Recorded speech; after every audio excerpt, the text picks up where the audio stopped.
One of the most painful experiences on the twin flame journey is discovering that your beloved has decided to be with someone else.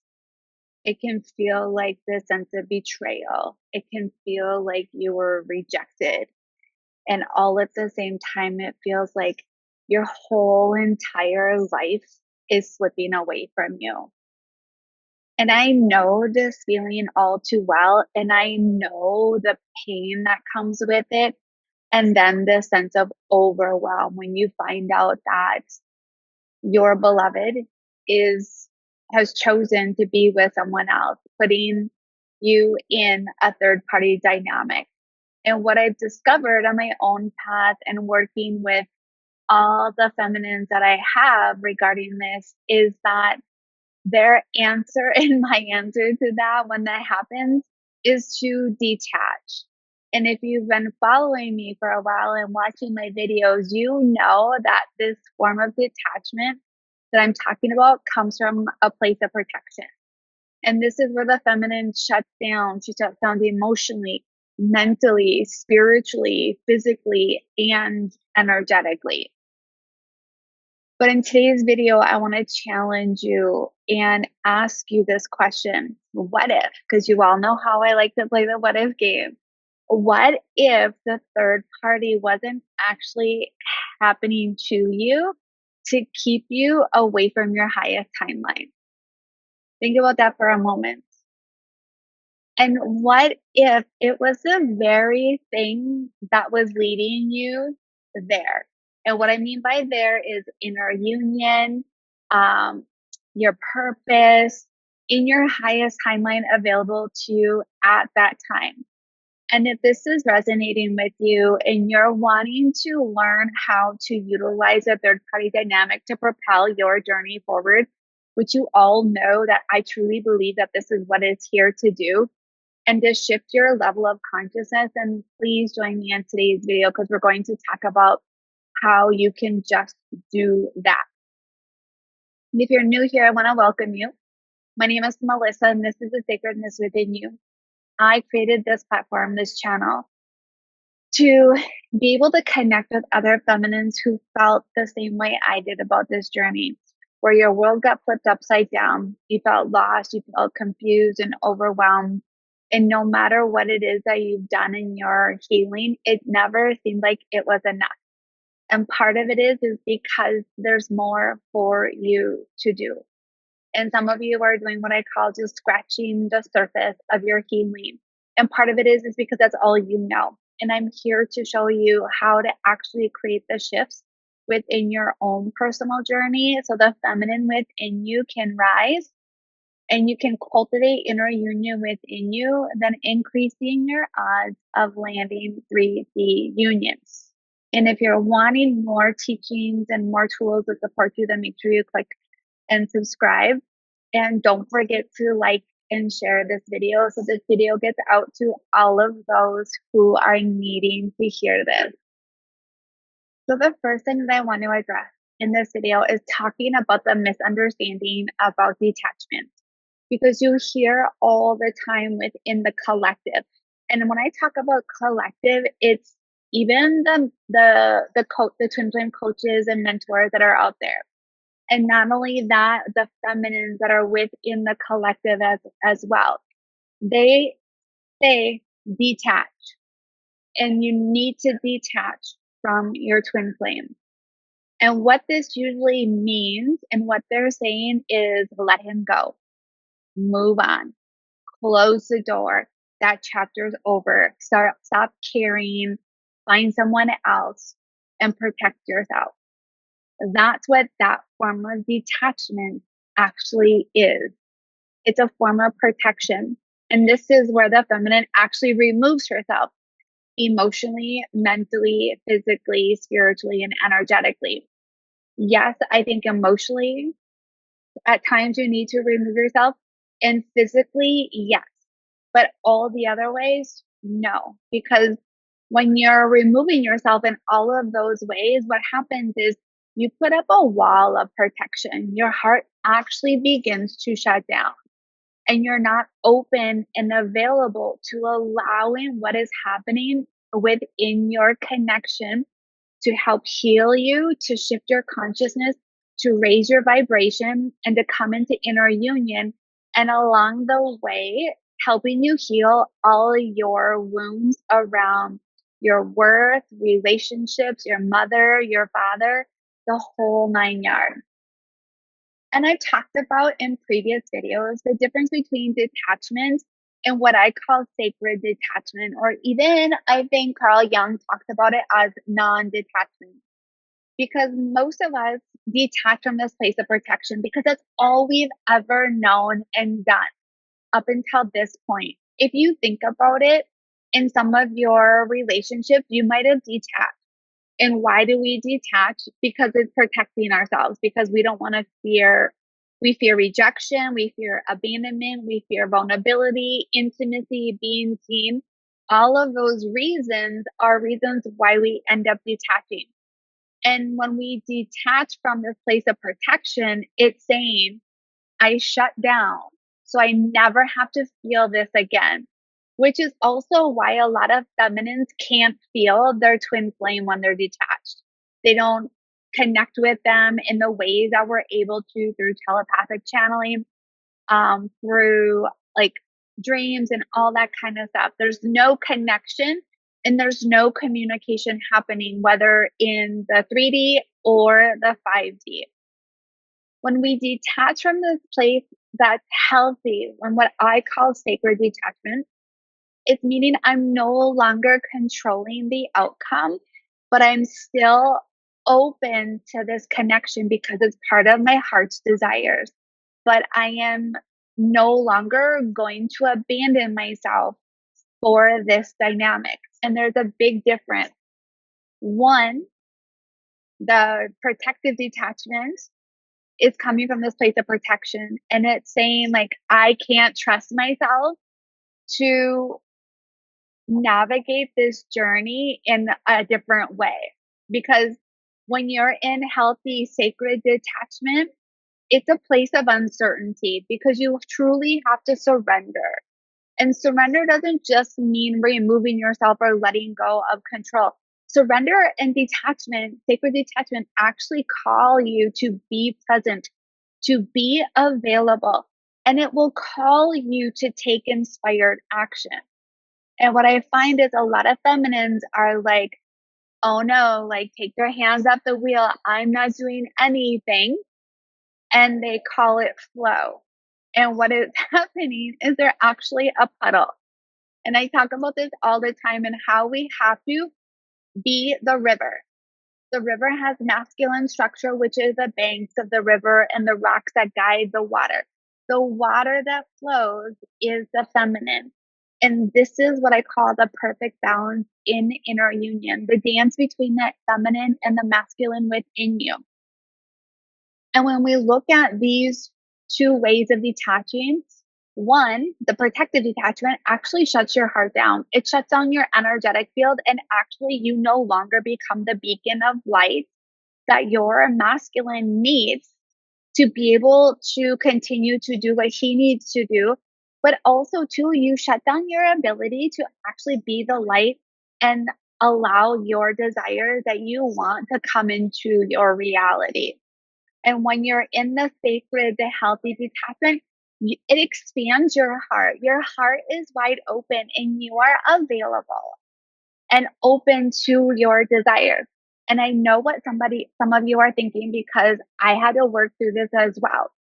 When you live with your heart open and you're surrendering, you think, oh my God, what if I don't get what it is that I desire? Or what happens if I call in something that I don't want, something that's quote unquote bad? But here's the thing, this is where you have to start trusting your energy and your frequency, and trust that your heart, and we're going to talk about this next, is the magnet. The heart is the magnet to all of your desires. Many of you know that the heart is where we get to connect very strongly with our twin flames, along with the solar plexus and the sacral chakra. Those areas become very, very intense. But also, too, when we are connected to our heart and our heart is open, it's going to lead us to all of our desires. And I am a true believer that our desires are placed in our heart from God, from our higher self and our spirit guides to remind us of what it is here that we are here to experience. Because there are things that we're here to experience in our lifetime.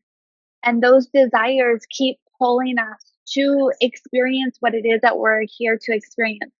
And every time I talk about this and think about this, I always think about the book, The Alchemist. And he talks about the treasure in his heart. And that treasure in his heart is what I think of as desires. And he was following that treasure, right? The treasure that he was wanting to experience. And he believed that on that path to that treasure, he would connect with people and places that he needed to in order to find that treasure.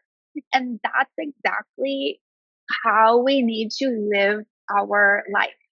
Because when we're shut down, we're actually blocking everything that we desire. We truly are. And I've been there. I was in detachment, the unhealthy protective detachment for years, which is why I know this all so well.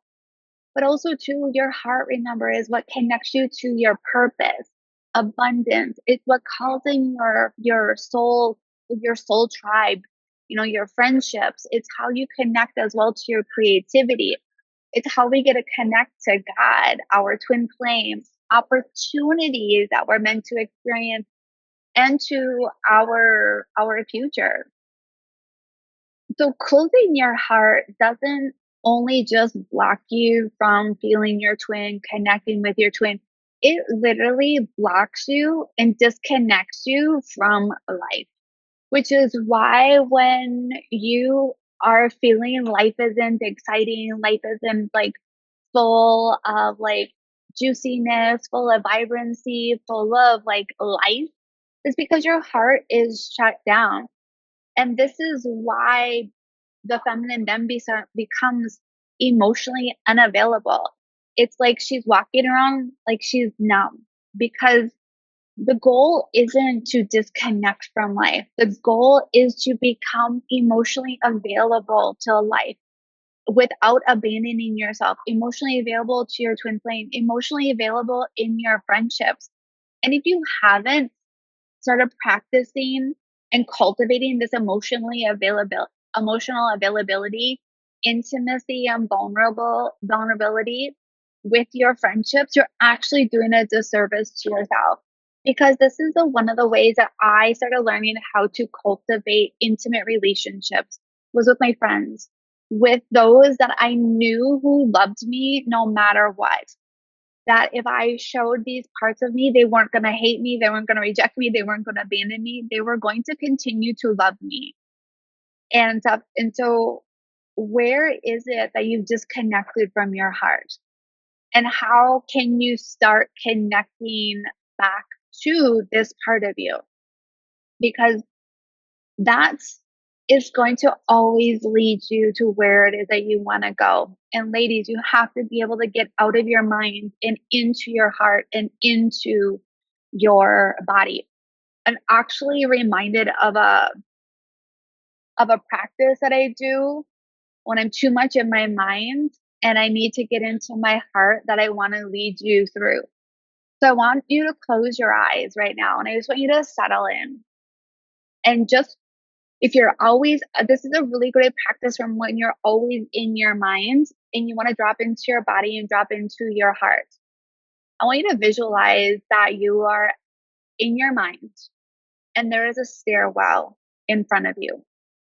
And at the very end of that stairwell is another door. And I want you to take a deep breath in here before we walk down the stairs. And I want you to exhale out all that air and see if you can soften your body a little bit. Just allow. Now I want you to begin to walk down the stairs. Let's go down the first set of stairs. And as you continue to walk down every stair, you are getting closer and closer to your heart. And now take another deep breath in. Exhale as you walk down the next set of stairs. And as you continue to walk down the stairs, feel yourself dropping more and more into your body. And continue walking down the stairs until you get in front of that door. And I want you to see in your mind's eye what that door looks like. Is it a rectangle? Is it an arch doorway? Does it have a gold handle, a crystal handle? Like, what does that door look like to you? And the way that that door looks, it's giving you insight to helping you understand what your heart is like. Some of you might have like a lock on it. Some of you might have like this steel wall. Whatever it is, just simply see it for what it is. It's giving you information. That's what this journey is doing. It's helping us gather information and insight to how we each individually operate. And I want you to take another deep breath in. And as you exhale, allow your body to soften a little bit more. And when you are ready, I want you to turn the handle and allow that door to open into your heart. Just stand with that door open. And when you are ready, I want you to walk through that door and into your heart. And if you want, you can close the door behind you so you cannot escape. And allow yourself to just fully be in your heart. What is it that your heart is telling you? What is it that you're feeling right now? Is there grief and sadness in your heart? Is there resentment? Is there heartbreak? What kind of pain is in there? Or is there vibrancy? There's life, there's joy, there's happiness. Whatever it is that you're experiencing, it is absolutely perfect. And I want you to remain in your heart as we continue through this video. And I wanted to give you this practice so you can use it every time you feel like you need to connect more to your heart, connect to your body. And in the future, see how long it is that you can remain open and in your heart. Whether you do this practice in the beginning of your day or in the middle of the day, allow this to be an activation within you, because it will uproot a lot of stuff too that is in the way of you keeping your heart open. So let's talk about why the third party actually exists. And there are actually many reasons why. But for the sake of this video, I want you to understand that the third party isn't just about another person. A lot of feminines believe that it's this person that's coming in between what it is that they want in life. And part of this is a pattern. You feel like something always comes in between what you truly desire, whether it's an obstacle, a challenge, another person, whatever it might be. This could be a pattern. But you have to remember that the third party is actually a mirror. It is a mirror. And I know some of you don't really want to hear that, because what you may not know, depending on how much you know or don't know about the person that your beloved is chosen to be with, there might be parts of her that are exactly the way that you used to be, or perhaps you still are, or perhaps that she's showing you what is possible for you as well. And this is how you can start utilizing the mirror to show it what it is that it's revealing to you. Because many of you will sit there and ask, like, why did he choose her? You know, why not me? Why am I not good enough? You know, all of these questions pop up, and anger starts coming up, and resentment, and all these other feelings of betrayal, right? And all of your feelings are valid. what's important to do is understand what those feelings are teaching you about you and not to project that out onto your twin flame. And instead of asking these types of questions, like, like, why is this happening to me? Why is he choosing her? I encourage you to say, what is this? To ask yourself, what is this connection showing me about myself? Perhaps it's going to reveal to you how you've been playing small, how you've been accepting breadcrumbs, inconsistency, and the bare minimum in all areas of your life, not just your romantic relationship. And maybe this is here to help you catapult everything. It's here to help you catapult you in your journey and reveal all these parts of you that you weren't able to see otherwise. Because the third party reveals a lot to us. And I want to talk about some of those things that the third party reveals so you can understand and look at, is this resonating with me? If so, how can I learn more about me? How have I created some of this, right? Like, and I don't want this to be like blaming yourself. What was me? I always do this type of thing. But no, there's something within you, whether it's a belief system, an energetic pattern, a nervous system, uh, looping that you're in, whatever it might be. It's here to give you information about yourself. And that's what we're doing. You're gathering information about how you operate so you can unlearn those things and make the decision yourself of what path you want to go down instead. So, when it comes to understanding what the third party is actually revealing to us, the list can be quite extensive. But I want to talk about some of the things that I see most commonly within the clients that I connect with, but also to what it is that I see in what I saw in myself. First is competition with other women. And I know some of you might be a lot like me where you don't understand like why others see you as competition, because in your logical mind, you don't see other women as competition, because you might see some woman that's more successful, more beautiful, may have the life that you want, and you may not see her as competition, but as inspiration. Like there might not be jealousy there or envy or hatred or anything like that, but you see her as an inspiration and you think, if she can do that, then I can do that. And that's the mentality I had most of my life until my beloved had made the decision to be with other women, because I didn't realize that this was energetically within me. It was in my subconscious programming. It was in my nervous system, because this had been something that was passed down from generation to generation to generation of women. And so it starts a comparison. I would compare myself to her. Like, what does she have that I don't have?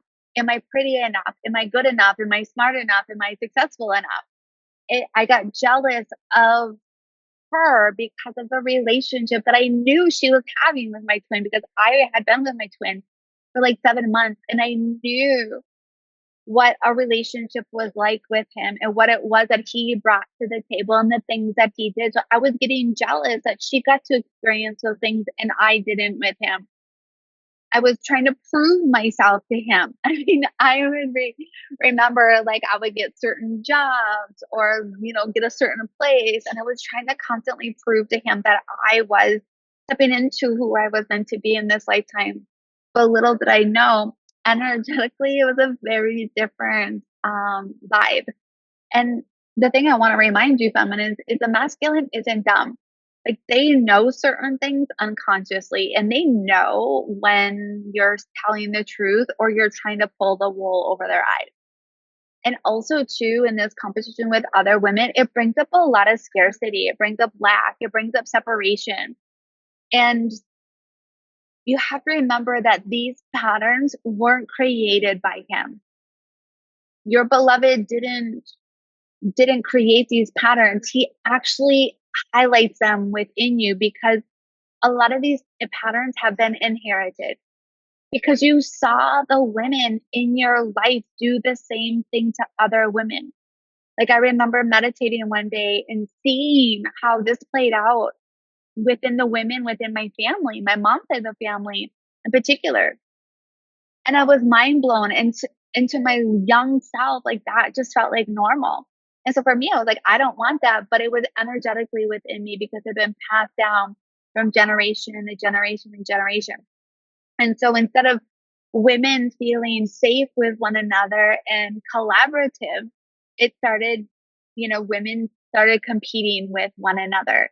And there is a part of some masculines that really enjoy that, where they enjoy seeing women compete against one another for him.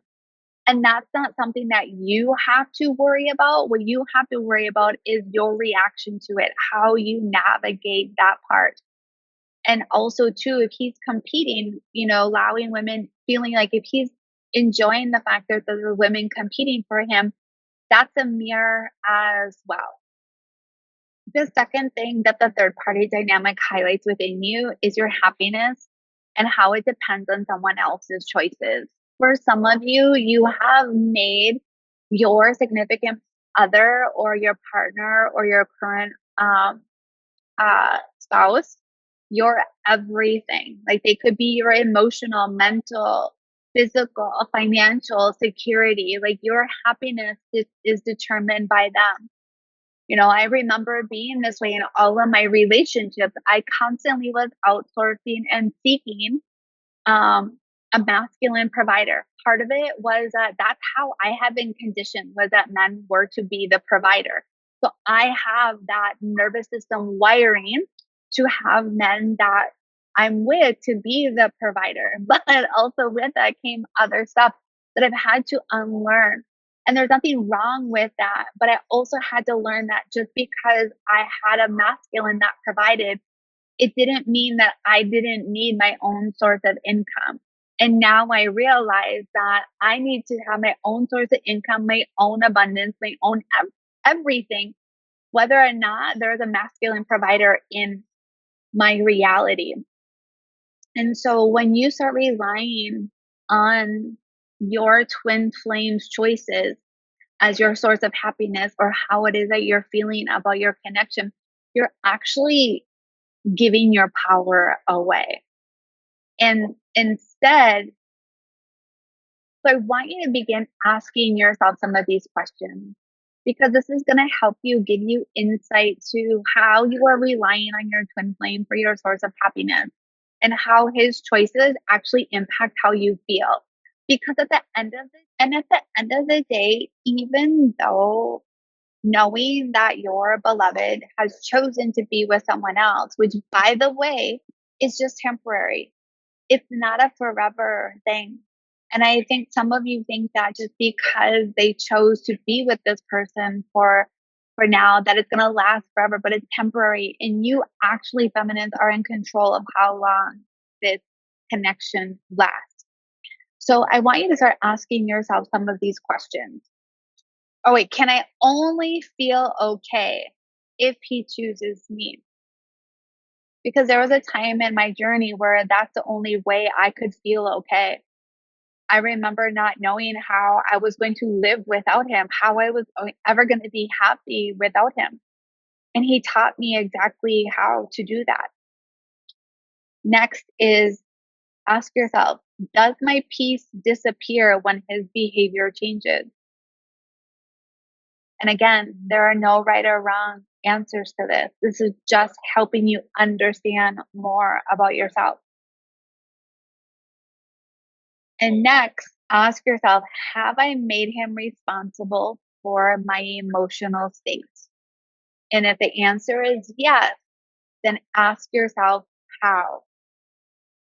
Because diving into these questions and understanding more about you, this is actually where emotional sovereignty begins. And this is where you get to start to learn how to be a sovereign being. The third way that the things that we get to learn about being in a third party dynamic, what we get to learn about ourselves is we get to understand our own inner feminine and masculine. Because the triangle that's happening in the external reality between you, your beloved, and the third party is actually revealing the same internal struggle um, and dynamic on the inside, because there's a part of you that longs for love, that has this deep desire for love. And then there's a part of the masculine that wants certainty. And then there's the force inside of you, the one that one part moves towards intimacy and then the other part of you pulls away. And this is actually the very dynamic of the push and pull that's happening within you, and why we create this push and pull with your beloved. So for example, there's one part of you that says, I want love. I want to be loved. I want to be in union with my beloved. And yet there's another part of you that says neurologically within your nervous system, this love isn't safe. This love is too much. This love, I can't hold the capacity of it. And this is the exact push and pull dynamic that's happening between you and your beloved. Because when you chase after your beloved says, this is too much. I can't handle this, and runs, right? And then when he comes back, there's this part of you that's like, oh, he's finally back. And do you ever notice the amount of time that you get to spend with your beloved is usually around the same time, like in terms of duration? It's because your nervous system has only that much capacity to be able to be in physical, physical, in the same physical space as your beloved. Because this weaving that happens when we come together and go apart, it's helping us balance the energies within us.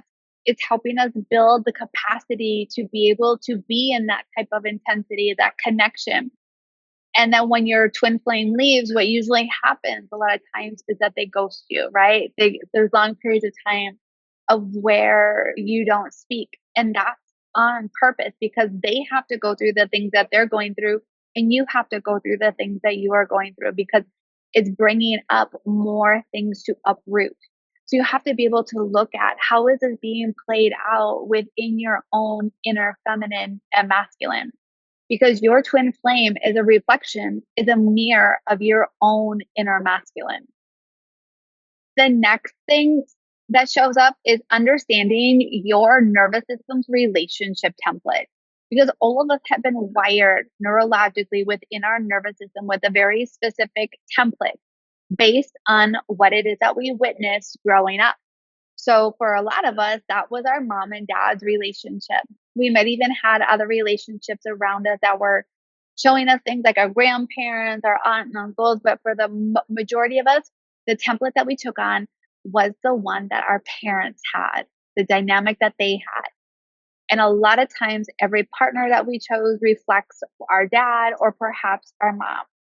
And the third party is actually helping you expose this within your body and to help you unlearn that and create a new normal. Because as twin flames, we're here to navigate a union, a divine union, which is not like any other relationship that we've ever been in. You know, people think a relationship and union are the same. They are not. We're here to let go and release and clear out these old templates that have been here on earth for a really long time. And we're here to anchor in those new templates within us. So then we can anchor them into the new earth as well. Because we're here to have a conscious relationship with our beloved, which is why I talk about 3D union being another level of expansion. So when it comes to your nervous system probably feels the safest right now with inconsistency, with people that are unavailable, with emotional breadcrumbs from you, unpredictability.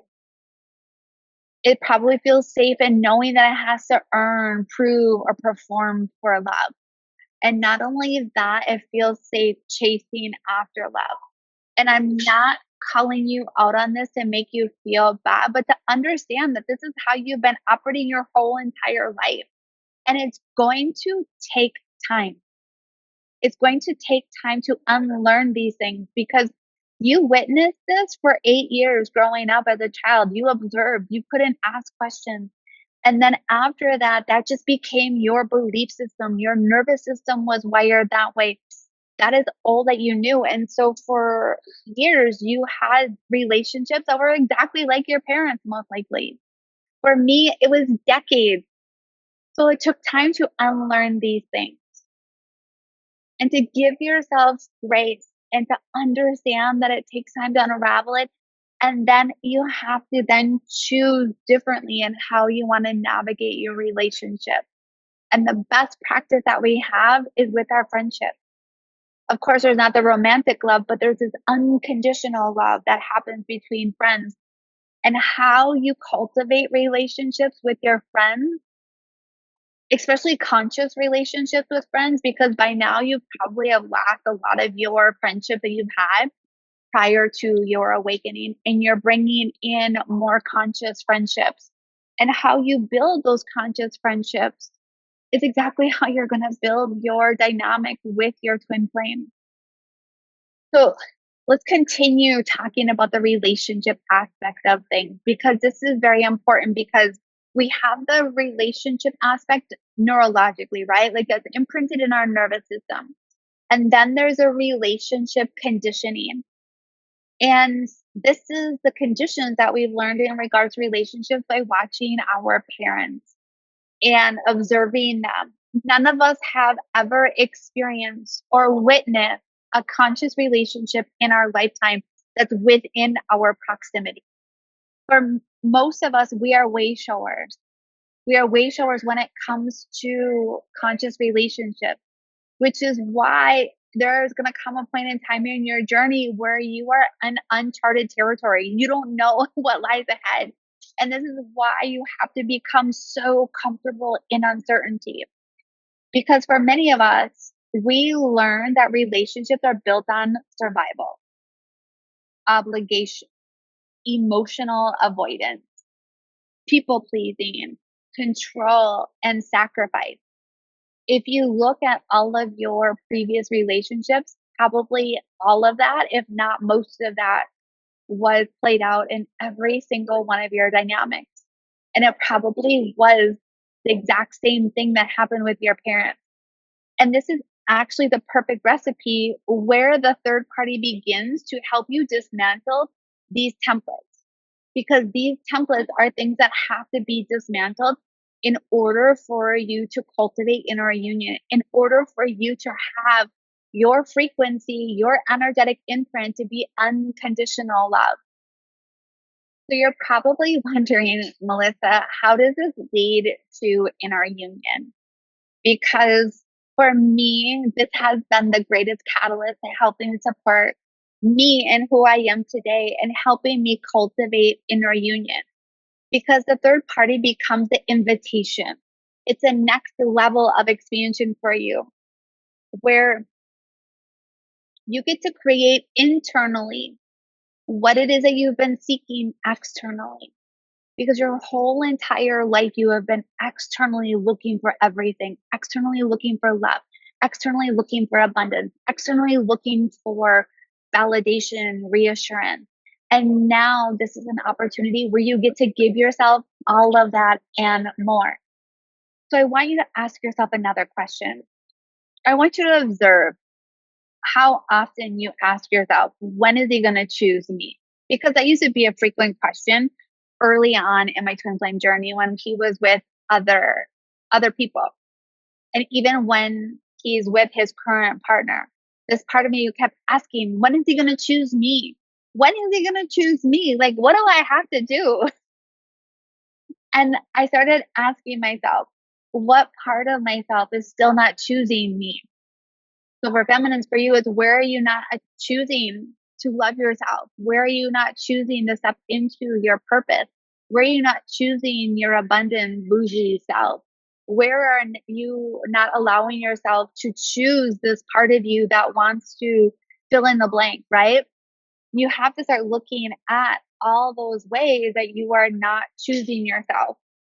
And instead of waiting for him to create things for you, like your safety, you need to become the person that creates safety within yourself. Because remember, our external reality, whatever is happening within us, should not take away from our feeling of safety. We have to cultivate a super strong foundation to where nothing can shake us. Nothing. I think about it as like the foundation in a house. And I talked about this all the time in my personal training.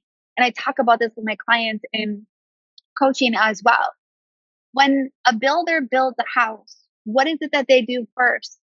They create a foundation, right? The foundation to the house that holds the house in place. It's what everything else gets built upon. And if the foundation isn't built right, say there's bricks that are out of place or there's cracks in it or that's uneven, if that foundation isn't perfect, what's going to happen to that house is there's going to be cracks in the ceiling, water's going to leak, the roof might be like unsettled. You get the picture, right? That's the exact same thing you have to do within your own inner foundation. You have to create that safety. You have to create the groundedness. You have to create the consistency. You have to become devoted. Everything that you want from your masculine, you have to begin to cultivate that within you. And I know for some of you, it's one of the most challenging things that you have to do because you've never done it in this lifetime. But when you start cultivating that within you, your masculine creates the structure, your feminine can flow, right? Like the river, right? Your masculine takes that aligned, inspired action. Your feminine can open up to receive. It's this dance that we get to do to create that. And the third party is here to help you dismantle everything that is keeping your inner feminine and inner masculine in separation. And not only that, they're going to help you uproot every single template regarding relationships that you have been embodying your whole entire life. And so, starting with you, everybody moving or anyone after you gets to have a conscious relationship. So, you're not only doing this for yourself, but you're doing this for every woman and every man that has ever been within your lineage. So, let's talk about how and why this leads you to your highest timeline. And I know some of you think that your highest timeline is the highest timeline available that's ever possible for you in this lifetime. No, it's your highest timeline at this very moment that is available to you. Because you have to remember that everything that has ever happened has already happened. And no matter what choices you make, it's always going to be the right path for you because what it is that you need to learn, which is why I always say there's never any mistakes that you make in your twin flame journey. And for some of you, if you're like me, I tend to only timeline hop to timelines that are very close to what it is that I am now. But I've been working on expanding my capacity in terms of receiving love, receiving abundance, and being able to hold that, feeling safe in my body with it. And creating Untangled has helped me rise up into a newer version of myself. And literally this time I am actually accessing a timeline that's much farther away than what I normally do. And it is bringing up everything. And that this is what this dynamic does for you because your highest timeline simply isn't about a relationship. Your highest timeline is a new entire way of living, thinking, embodiment, nervous system regulation. And this is how this dynamic helps you do that is because you're going to look at all of that stuff, nervous system regulation, your limiting beliefs, your conditioning, everything where you've been living separate from yourself. And most importantly, separate from God. So then what happens when you shift into your highest timeline, you then become available for healthy relationships, both romantic and friendships. There's a deeper level of intimacy that you get to access, greater abundance, authentic friendships. You get to start calling in your soul tribe, your purpose, peace, joy, happiness, all of that you have access to in that higher timeline. So the third party doesn't actually create your highest timeline. They're not here to create it for you. They're here to actually reveal to you everything that's standing in is revealing everything that is standing between you and that highest timeline. So when it came to my personal journey with third party dynamics, I've had to navigate through third party dynamics on every level. You guys have heard me talk about this time and time again. But looking back at my own personal journey and my own experiences with third party, every time I thought a third party was taking something away from me, aka my twin or my life or my dreams, it was actually giving me another layer to come back to myself and to take back my power. It taught me all the ways that I was abandoning myself, all the ways I was looking outside of myself for love. And honestly, too, it also showed me how I was so afraid of actually being fully seen and loved for who I am and actually cultivating that within me. But also, too, it showed me where my nervous system believed inconsistency was love. Emotional availability seems normal. It showed me all of these things. And each layer that I healed brought me closer and closer and closer, not to just inner union, but to becoming the woman that's capable of receiving this kind of conscious love, to feeling it, because this is what I was always asking for. And I didn't realize that there was parts of me that were actually blocking myself from it. And so I want to challenge you in your beliefs. And maybe you can start thinking about the fact that the third party isn't the obstacle, because the third party isn't. The third party has never been the obstacle. Your mind wanted you to tell you that, and to start looking at it as an invitation to coming back to yourself, an invitation to seeing all the ways that you have been pushing away love and searching for it outside of you and this whole thing. So if you're navigating a third party right now, I want you to know something, that you don't have to figure it out all alone. You don't. And this is exactly why I created Untangled. Because Untangled isn't about helping you compete with other women or manipulate the outcome or convince someone to choose you. That's not what it's here. It's not here to help you understand why your twin flame chose it. It's about understanding that the experience, what this experience is revealing to you about you, and about how you can regulate your nervous system to feel safe in holding and experiencing the love that you desire. To healing the wounds of comparison, rejection, reclaiming your emotional sovereignty, which is a whole nother topic, not to mention energetic sovereignty, but also helping you take the steps to start cultivating inner union within you and accessing your highest timeline. Because when you start seeing the third party as the invitation instead of the obstacle, this is when everything begins to change for you. And if you're ready to move from the obsession to embodiment of the feminine that you're meant to be, and the inner union, and move into to move from emotional survival to self-trust and becoming the feminine that you're meant to be, then I invite you to join me in Untangled. We start August 20th, and I have all the details linked in the description box down below. And I would love to hear from you on what it was that resonated with you in this video. And I would love for you to comment down below. And don't forget to give this video a thumbs up if it really resonated with you, and share, so that way it can get connected to all the other individuals who are needing to hear this message. And as always, it's such an honor and a pleasure to walk with you on this journey. And I cannot wait to connect with you in the next video. Until next time.